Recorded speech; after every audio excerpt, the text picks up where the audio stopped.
Bismillahirrahmanirrahim. Assalamualaikum warahmatullahi wabarakatuh. Salam sejahtera untuk kita semua. Saya Muhammad Yusman, sarjana pendidikan magister pendidikan, dosen pendidikan guru sekolah dasar Fakultas Keguruan dan Ilmu Pendidikan Universitas Muhammadiyah Buton. Di sini saya akan mendeskripsikan materi pembelajaran bahasa Indonesia. Dalam konsep Merdeka Belajar merupakan salah satu semangat kegiatan pembelajaran di mana dosen dan mahasiswa saling berinteraksi satu sama lain untuk menciptakan mahasiswa yang dapat memahami dan mengaplikasikan kegiatan pembelajaran baik bagi diri sendiri maupun masyarakat yang dapat berinovasi dan bersaing untuk memiliki tanggung jawab dalam pengembangan ilmu pengetahuan dan teknologi. Merdeka Belajar juga mendorong mahasiswa untuk menjajahi pengetahuan dan kreativitas serta kemandirian. Dalam konteks pembelajaran yang menarik, mahasiswa diberi kebebasan untuk mengembangkan minat dan bakat, sehingga dosen berperan sebagai fasilitator yang mendukung proses belajar, memberikan arahan, dan memfasilitasi kolaborasi antara dosen dan mahasiswa. Baik, saya akan mendeskripsikan materi pembelajaran bahasa Indonesia. Dalam pertemuan ini, saya akan menjelaskan dua pembahasan, yaitu pemakaian bahasa Indonesia dan hal-hal yang perlu diperhatikan dalam bahasa Indonesia dengan menggunakan metode ceramah, tanya jawab, dan umpan balik yang berbantuan media PPT interaktif. Hal ini dapat menciptakan pembelajaran yang efektif dan menyenangkan. Berikut cuplikan pembelajaran ini. Bismillahirrahmanirrahim. Assalamualaikum warahmatullahi wabarakatuh.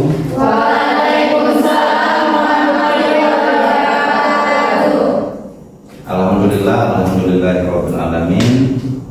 Segala puji bagi Allah yang senantiasa kita mengucapkan puji syukur sehingga kita masih diberikan kesehatan dalam kegiatan pembelajaran bahasa Indonesia ya, untuk pertemuan ketiga. Salawat serta salam kita haturkan kepada junjungan kita Nabi Allah Muhammad SAW, keluarga dan para sahabat beliau yang istiqomah hingga akhir zaman. Amin ya rabbal alamin. Seperti biasa, langkah awal untuk kita memulai pembelajaran biasanya kita harus berdoa ya, yang selalu dipimpin oleh ketua tingkat. Saya persilakan kepada ketua tingkat untuk memimpin doa. Baik teman-teman, sebelum kita memulai pelajaran pada pagi hari ini, apakah lebih baiknya kita berdoa? Doa dimulai. Doa selesai. Kita lanjut materi tentang pemakaian bahasa Indonesia. Sebelumnya kita masuk materi ini, tujuan pembelajaran kita yaitu untuk memahami pemakaian bahasa Indonesia dalam kehidupan sehari-hari dan untuk mengetahui bahasa Indonesia yang baik dan benar serta hal-hal yang diperlukan dalam berbahasa. Jadi ada dua pembahasan kali ini, yaitu bahasa Indonesia yang baik dan benar, dan pembahasan kedua yaitu hal-hal yang perlu diperhatikan dalam bahasa Indonesia. Oke. Kita mulai dari pembahasan pertama, yaitu bahasa Indonesia yang baik dan benar. Sebelum kita masuk pokok inti materi, mungkin ada yang bisa menjelaskan tentang pengertian bahasa. Pernah mendengar kata bahasa kan? Pernah? Nah, kira-kira apa pengertian bahasa menurut kalian? Saya Pak, menurut saya itu bahasa adalah alat komunikasi. Sebut dulu nama. Ya Pak. Nama saya Andi Hamzah dengan NIM 0321011425. Menurut saya pribadi, bahasa adalah sebuah alat komunikasi yang digunakan manusia yang mana biasa ditandai dengan bunyi atau lambang dan lain sebagainya. Oke, yang lain sama semua ya? Sama. Ya, betul. Yang jelasnya bahasa itu berdasarkan Kamus Besar Bahasa Indonesia, bahasa itu adalah simbol bunyi. Kalau dia pemakaiannya sudah melekat pada kata atau berbentuk sebuah kerja, itu berarti masuk pada tujuannya. Kalau tujuan bahasa itu memang alat komunikasi, tetapi kalau secara umum pengertian bahasa itu adalah simbol bunyi. Kenapa dikatakan simbol bunyi? Karena bahasa itu bukan hanya ketika kita komunikasi, bahkan bahasa ketika kita menggerakkan tangan saja itu sudah disebut bahasa sebenarnya. Makanya disebut simbol bunyi untuk memahami suatu keadaan. Kita melambangkan saja ketika kita masuk ke sebuah restoran, kita lambang saja begini, orang restoran sudah paham. Padahal kita tidak mengucapkan apa-apa, tapi sebuah kode atau sebuah bahasa. Paham ya? Jadi kita kasih bunyi tangan kita, pelayan itu datang sendiri. Walaupun kita sampaikan, ngapain datang? Misalnya seperti itu ya. Di sini kita bisa lihat definisi bahasa secara umum yang digambarkan beberapa para ahli yang saya sudah rangkum sebenarnya. Karena bahasa itu bukan hanya KBBI yang mengutarakan apa pengertian bahasa, tetapi bahasa itu definisinya diungkapkan juga beberapa para ahli. Saya rangkum itu bahasa adalah kunci pokok bagi kehidupan manusia di atas dunia ini, karena dengan bahasa orang bisa berinteraksi dengan sesamanya. Dan bahasa merupakan sumber daya bagi kehidupan masyarakat. Adapun bahasa dapat digunakan apabila saling memahami atau saling mengerti erat hubungannya dengan penggunaan sumber daya bahasa yang kita miliki. Kita dapat memahami maksud dan tujuan orang lain berbahasa atau berbicara, apalagi kita mendengarkan dengan baik dan apa yang dikatakan. Untuk itu keseragaman berbahasa sangatlah penting. Komunikasi berjalan lancar. Seperti yang saya katakan tadi, bahwa kita saling mengerti saja itu bahasa sudah termasuk sebuah bahasa. Kita saling mengerti saja. Misalnya saya sudah ditahu apa maksudnya ya? Maksudnya apa? Anda keluar. Kan begitu. Kalau misalnya saya bilang begini, ya mungkin bahasanya agak halus. Silakan Anda keluar. Tapi kalau begini, ini bahasanya sudah kasar ya. Kemudian kita masuk materi selanjutnya. Di sini ada sebuah pertanyaan yang sangat unik. Di sini pertanyaannya, bahasa Indonesia yang baik tapi tidak benar, dan bahasa Indonesia yang benar tapi tidak baik. Ada dua pertanyaan yang kalau secara nalar kita sudah pahami maksudnya ini ya. Pasti pahami dan sudah sering mendengar ini. Sudah sering mendengar kata bahasa Indonesia yang baik tapi tidak benar dan bahasa Indonesia yang benar tapi tidak baik. Kira-kira apa contoh dari bahasa Indonesia yang baik tapi tidak benar? Siapa yang bisa memberikan contoh ini? Bahasa Indonesia yang baik tapi tidak benar. Ya, silakan. Contohnya itu pas seperti ikan ini berapa harganya? Ikan ini berapa harganya? Bahasa Indonesia yang baik tapi tidak benar. Oke. Masih ada yang lain? Siapa? Ya, silakan. Contohnya itu seperti berapa harga sayur yang Anda jual? Berapa harga sayur yang Anda jual? Itu adalah bahasa Indonesia yang baik tapi tidak benar. Kira-kira memang tidak benar ya? Kalau bahasa Indonesia yang benar tapi tidak baik seperti apa contohnya? Siapa? Ya. Apakah Anda pergi ke masjid? Bahasa Indonesia yang benar tapi tidak baik adalah apakah Anda pergi ke masjid? Ya, yang lain masih ada? Ya, silakan. Contohnya sehubungan dengan pidato saya, maka berakhirlah sudah kegiatan ini. Itu bahasa Indonesia yang baik tapi benar tapi tidak baik ya? Gimana tadi? Sehubungan dengan pidato saya, maka berakhirlah sudah kegiatan ini. Oh, itu bahasa Indonesia yang benar tapi tidak baik. Tidak mainnya di mana? Ya, inilah kita sebagai mahasiswa biasanya memang memerlukan sebuah nalar ya. Nalar. Ketika misalnya ada dihadapkan dengan pertanyaan seperti ini kita harus pahami dulu definisinya masing-masing. Apa definisi bahasa Indonesia yang baik dan ada apa definisi bahasa Indonesia yang benar. Kalau kita sudah mengetahui definisinya antara kedua bahasa Indonesia yang benar dan bahasa Indonesia yang tidak baik, itu bisa kita tahu maksudnya seperti apa. Maka definisi itu diperlukan. Ya. Bahasa Indonesia yang baik adalah bahasa yang digunakan sesuai dengan norma kemasyarakatan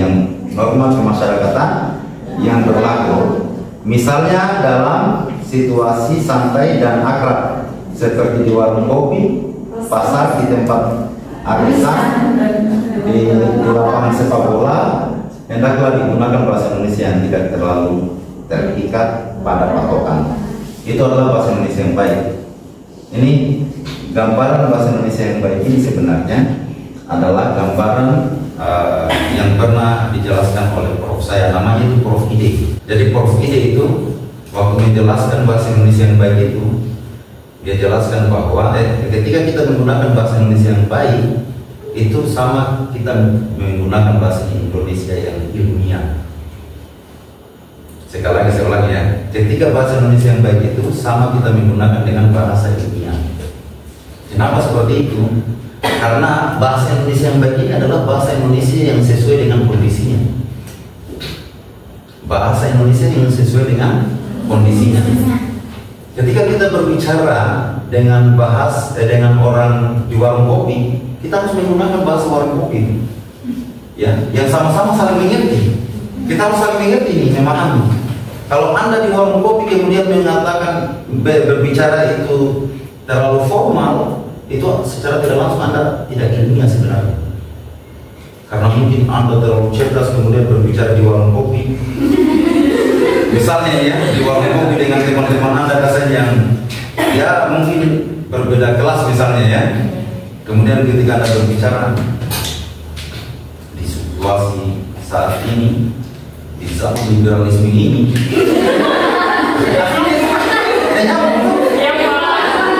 kenapa? Karena memang situasinya tidak tepat itu.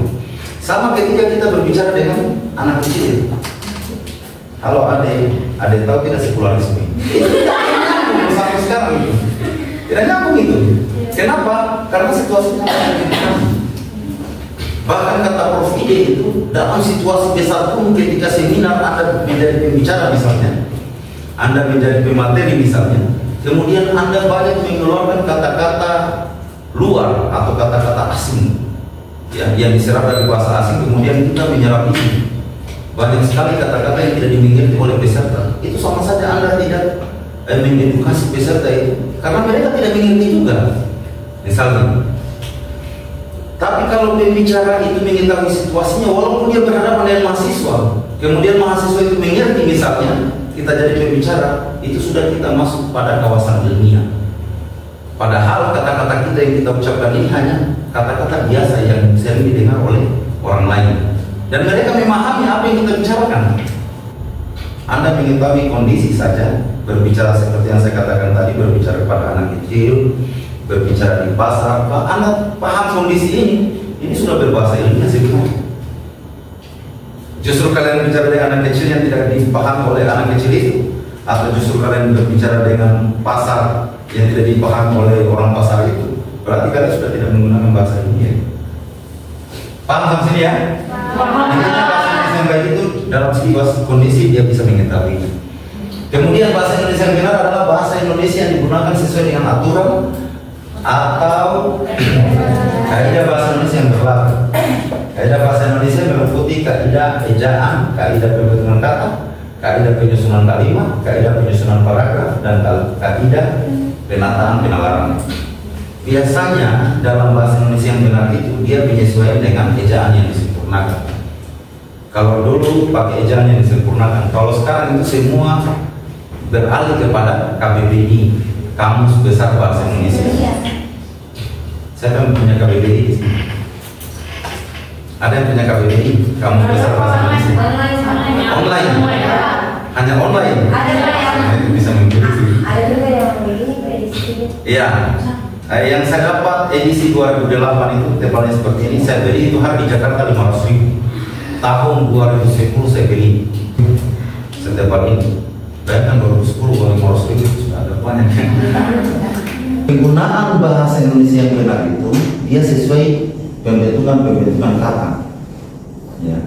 Bahasa Indonesia yang benar itu adalah bahasa Indonesia yang sesuai dengan ejaan yang disempurnakan dan sesuai strukturnya. Bahasa Indonesia yang benar itu, saya melempar mangga, itu bahasa Indonesia yang benar. Saya membeli ikan di pasar, itu bahasa Indonesia yang benar, ya kan? Karena ada SPOK-nya. Kemudian di sisi bahasa Indonesia yang benar ini, dia tidak menggunakan SPOK, tetapi terstruktur dan penalaran yang baik, itu sudah masuk bahasa Indonesia yang benar. Yang jelas penataannya itu baik dalam bahasa, berbahasa. Paham ya? Intinya kalau kita bilang bahasa Indonesia yang baik dan bahasa Indonesia yang benar, bagaimana contohnya bahasa Indonesia yang baik tapi bahasa Indonesia tidak benar? Nah, berarti struktur kalimatnya yang tidak benar, ya kan? Kalau misalnya bahasa Indonesia yang benar tapi tidak baik, itu masalah kesopanan. Masalah kesopanan atau masalah kondisional yang tidak mengerti dalam situasi kondisi. Dia benar di kata-katanya, dia menyusun rapi.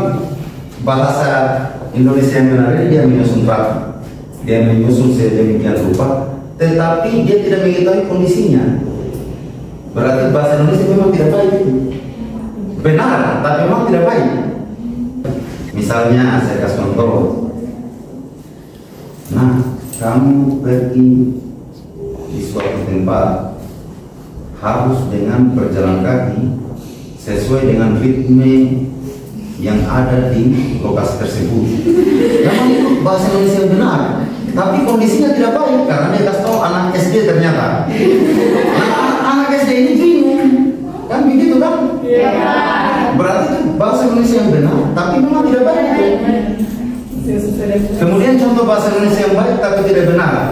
Misalnya bahasa Indonesia yang baik tapi tidak benar itu, penjual ikan kita beli di penjual ikan misalnya ya, atau di penjual sayur lah, di penjual sayur. Misalnya di penjual sayur kita membeli sayur, kita jelaskan ini sayur ini sangat enak ini kayaknya. Berapa harganya kira-kira ya? Susunan kalimat kira-kira karena tidak terstruktur kan? Nah itu berarti tidak benar itu. Tapi baik untuk pedagangnya. Komunikasinya itu baik, tapi struktur kalimatnya yang tidak bagus. Itu yang dimaksud itu bahasa Indonesia yang benar tapi tidak baik. Secara umum bahasa Indonesia yang baik dan benar adalah bahasa Indonesia yang digunakan sesuai dengan situasi pembicara, yakni sesuai dengan lawan bicara, tempat pembicara, dan ragam pembicaraan, dan sesuai dengan kaidah yang berlaku dalam bahasa Indonesia. Ini saya katakan tadi, situasi pembicara dan sesuai dengan kaidah yang berlaku. Karena sudah masuk dalam kondisi kedua-duanya tadi ya, yang saya jelaskan yang pertama kedua tadi ini. Makanya kalau digabungkan itu seperti ini. Di sini kita mendapatkan contoh menggunakan bahasa Indonesia yang baik dan benar. Kira-kira kalau saya bertanya dari 7 contoh ini, apakah kamu sudah belajar ini bahasa Indonesia yang baik atau benar? Baik. Baik ya? Baik. Oke. Yang kedua, di sini tempat pembuangan sampah, benar atau baik? Benar ya? Benar. Yang ketiga, bagaimana cara membuat nasi goreng ayam? Benar atau baik? Nasi goreng ayam. Baik atau benar? Baik. Kami mahasiswa Gunadarma menjunjung persaudaraan. Baik atau benar? Benar. Saya sedang mengerjakan mengerjakan tugas yang diberikan dosen. Baik atau benar? Benar. Baik atau benar? Baik. Saya selalu berdoa sebelum mulai belajar. Baik atau benar? Baik. Saya dapat mengerjakan soal ujian dengan baik setelah saya belajar terlebih dahulu. Benar. Jawaban kalian tadi itu semuanya benar semua sebenarnya. Tapi intinya sebenarnya di sini ada contoh menggunakan bahasa Indonesia yang baik. Inilah jawaban yang sesungguhnya. Jadi kedua-duanya ini sebenarnya masuk jawaban yang baik. Paham ya?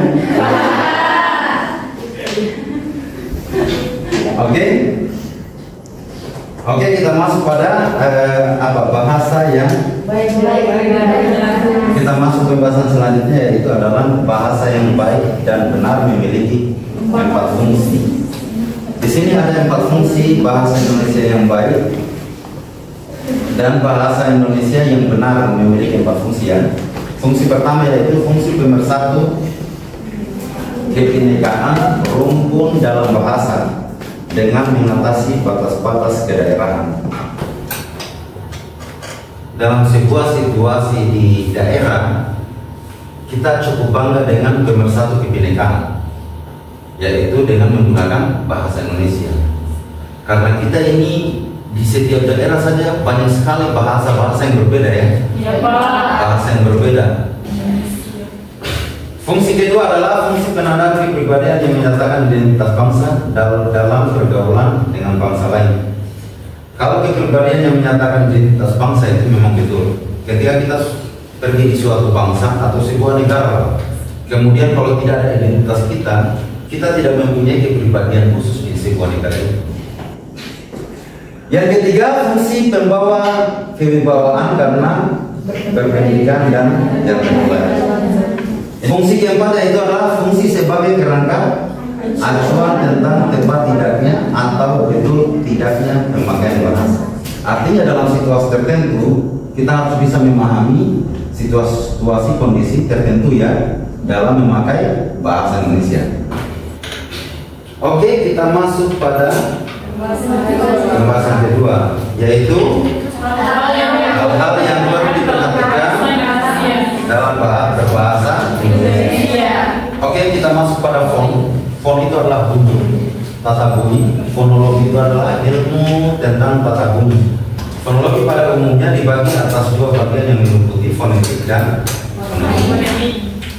Pengertian fonetik adalah ilmu yang menyelidiki dan menganalisis bunyi-bunyi ujaran yang dipakai dalam tutur, serta mempelajari bagaimana menghasilkan bunyi-bunyi tersebut dengan alat ucap manusia. Oke, kita lanjut di fonemik. Fonemik adalah ilmu yang mempelajari bunyi ujar dalam fungsinya sebagai pembeda arti. Kalau dalam fonetik kita mempelajari segala macam bunyi yang dapat dihasilkan oleh alat ucap, serta bagaimana tiap-tiap bunyi itu dilaksanakan. Maka dalam fonemik kita mempelajari dan menyelidiki kemungkinan bunyi-bunyi yang dapat mempunyai fungsi yang membedakan arti. Oke, lanjut di sini tata bahasa atau kalimat. Kalimat adalah satuan bahasa terkecil yang mengungkapkan pikiran yang utuh, baik dengan lisan maupun tulisan. Dalam wujud lisan, kalimat diucapkan dengan suara naik turun dan keras lembut.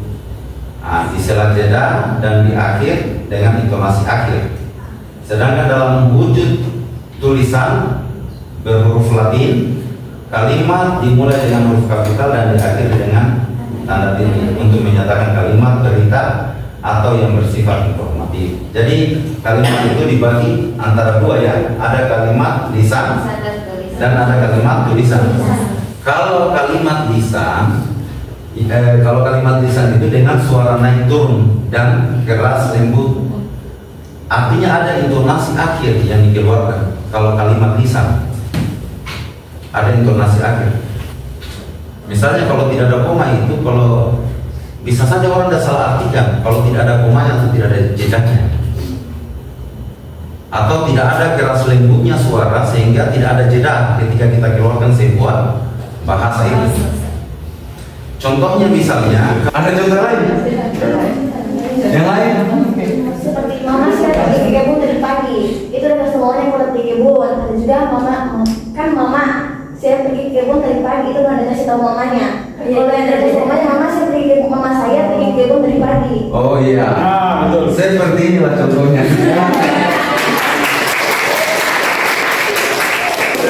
Oleh misalnya tidak perlu kita hanya mendengarkan sebuah bunyi saja, itu ada jeda, itu bisa kita tahu maknanya. Itulah yang dikatakan itu, kalau kalimat lisan itu sebenarnya suara naik turun dan keras lembut di sela-sela jeda dan diakhiri dengan intonasi. Adakah kalimat tertulis itu memang betul-betul harus ada komanya, dan itu harus dibaca ada komanya. Kalau tidak ada koma, tanda tanya, tanda seru, itu akan membingungkan para pembaca. Kosakata sikap penutur terhadap kawan bicara jika lisan, atau sikap penulis terhadap pembaca jika dituliskan. Jadi kosakatanya itu harus pas untuk memahami suatu komunikasi yang baik. Selanjutnya pembahasan pemakaian kata dan kata yang dipakai dalam bahasa Indonesia adalah kata yang tepat dan serasi serta baku. Kata yang tepat dan serasi merupakan kata yang sesuai dengan gagasan atau maksud penutur. Penutur itu yang menutur ya, yang berbicara, atau sesuai dengan arti sesungguhnya dan sesuai dengan situasi pembicaraan. Oke, sebelum saya akhiri ada pertanyaan dari penjelasan tadi. Silakan. Mereka dari penjelasan tadi, saya ingin bertanya kembali, bagaimana penjelasan singkat tentang perbedaan dari bahasa yang baik dan bahasa yang benar. Oh ya, baik. Jadi bahasa Indonesia yang baik dan benar itu adalah bahasa Indonesia yang digabung saja sebenarnya ya, dari penjelasan tadi, gabungan antara kondisi yang baik dan pemakaian kalimat yang benar. Jadi kalau kondisinya dua-duanya baik, itulah yang dikatakan kondisi bahasa Indonesia yang baik dan benar. Nah, kalau salah satunya tidak berada dalam posisi, misalnya situasinya tidak bagus, berarti hanya bahasa Indonesia yang benar, tapi tidak baik. Tapi kalau kondisinya bahasa Indonesia yang baik, tapi tidak benar, kondisinya berarti yang struktur kalimatnya yang tidak benar. Terakhir, untuk kesimpulan materi kita adalah bahasa Indonesia yang baik dan benar itu menggunakan situasi dan kondisi serta kalimat yang tepat. Langkah selanjutnya setelah kita masuk kesimpulan tadi, di sini saya sudah menyiapkan lembar observasi dan kesimpulan materi, hal-hal yang perlu diperhatikan dalam berbahasa Indonesia. Jadi Anda mengisi angket ya, angketnya itu nanti diisi. Sini nanti. Baik, sebelum saya tutup, ini adalah pertemuan saya akan menjelaskan tentang ciri-ciri bahasa Indonesia yang baku dan ciri-ciri bahasa Indonesia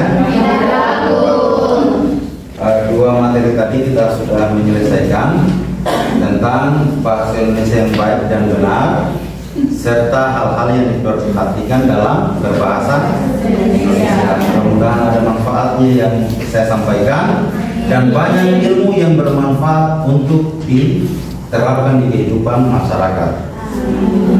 Saya tutup seperti biasa, kita berdoa dulu. Saya persilakan kepada ketua tingkat untuk memimpin doa.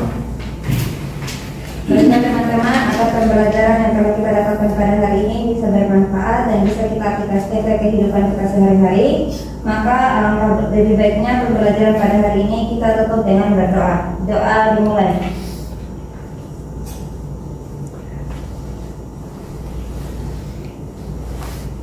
Doa selesai. Baik, terima kasih. Demikian pertemuan kita kali ini. Saya akhiri dengan ucapan Fastabiqul khairat. Assalamualaikum warahmatullahi wabarakatuh. Waalaikumsalam.